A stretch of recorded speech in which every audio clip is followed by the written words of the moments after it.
Hello, and good evening mga learners sa ating QGIS.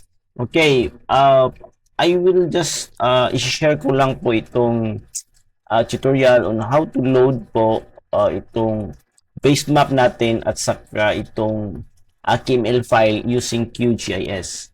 Ito po yung basic na yung tinuturo po natin last Saturday na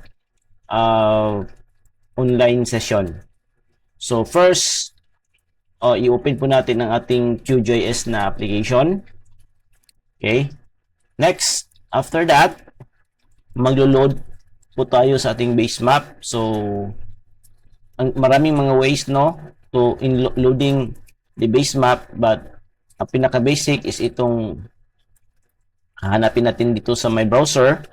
So, after dito yan makikita sa XYZ tiles. Then, Google Satellite, pwede i-drag o pwede i-double click. Yan. So, next, ilo-load natin ang ating KML file, yung sa Lucena property, yung dina-download natin no, sa may portal.